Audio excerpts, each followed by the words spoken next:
But let President Trump do his job. He's an absolute superstar in my book, and he is absolutely going to do it, and we're so proud of him. Republicans somehow have found $4.6 trillion in tax cuts for the billionaires and millionaires, while they are taking food assistance and healthcare away from working and poor Americans. The system is rigged, and we are here to do everything that we can to hold the line.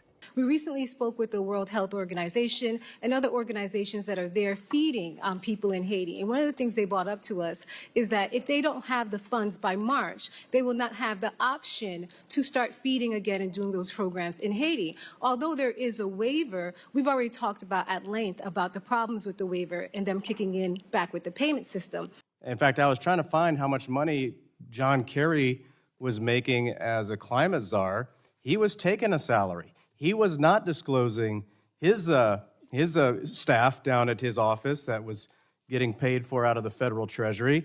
Elon Musk is doing a service to our country. And so, I think there's also a difference, too, between waste, fraud, and abuse. But here's the deal. If you don't hold people accountable for actual criminal acts and I'm not talking about, maybe they misfiled the paper here or there or something. I'm talking about actual criminal acts where you want to undermine the country and enrich yourself or enrich one of our adversaries or anything like that.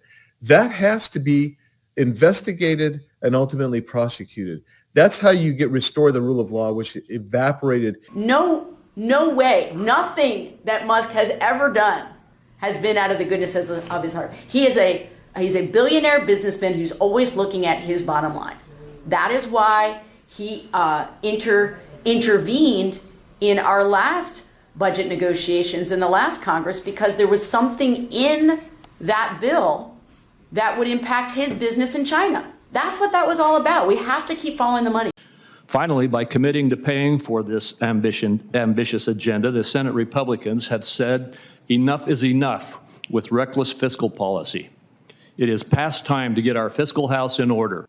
If we want to make sure we can afford the programs and services that are important to our country and our constituents and enact real policy change, we must rein in spending and root out waste, fraud, and abuse throughout the federal government.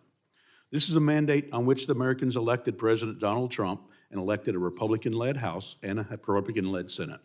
We must rein in spending, protect our borders, bolster our national defense, ensure Americans, especially middle-class Americans, do not see a record tax increase, and to promote pro-growth policies. The fact is that we have a tremendous amount of debt in this country. We are overspending. We've got to get that under control. At the same token, you don't want to be able to bind a new president coming in and his cabinet what they're able to do. And my hats go off to fellow Texan Congress member and budget chair Jody Arrington. He has really been able to do a tremendous amount of work in the last several months pulling together this budget. When you've got people like Chip Roy, who are fiscal hawks, who are looking at this and just came out with a tweet last night supporting this measure, because we are talking about cuts. It's not just about putting together a budget to keep the government open, but it's also how are we going to control this government spend. And you want to talk about cybersecurity and recruiting more people.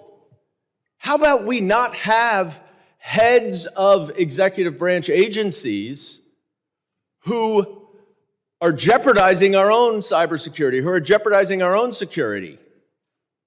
How about having some degree of protection over our personal identification information? But I will be voting against her because, she doesn't have background in education, and the idea that we're going to turn over education to somebody who wants to dismantle the department, particularly when we've got all these forms that parents have filled out for their kids to get student loans. I mean, you don't want Elon Musk and his guys rummaging around in that kind of information. Firing those involved is just a start. We have a long way to go. The American people elected Donald Trump to impose his platform, which clearly is not in sync with some of the grant programs that the federal agencies were doing. You can't let the courts micromanage the executive branch, but I agree with Leader Thune The court's rulings are to be respected. But we also have to remember, you may have a federal district judge in Washington, D.C. that rules one way. You might have a federal district judge in Colorado that rules a different way. Ultimately, these things work their way through the appellate system and ultimately land on the Supreme Court's desk.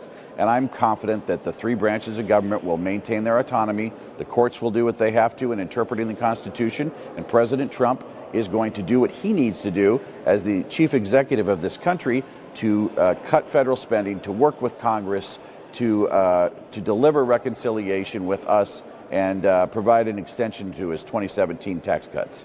These injunctions are controversial because the U.S. Supreme Court has never actually really ruled on them. And now the debate is heating up. Are these injunctions themselves unconstitutional? Do they set a dangerous precedent? Should the Supreme Court step in? So let's talk about the for and against arguments here. Supporters argue these injunctions are necessary. And to be clear, the shoe fits on the other foot. We conservative judges have used them against Biden as well in the last 4 years. But supporters of injunctions as a whole would say they're necessary to prevent executive overreach. All huge for the United States. That's all huge for American manufacturers to be able to rely upon other exports other than China to be able to get those rare minerals that you're going into chips and manufacturing, the things that we need right here in the United States to be able to manufacture more in the United States. So I love what the president is doing and putting America first.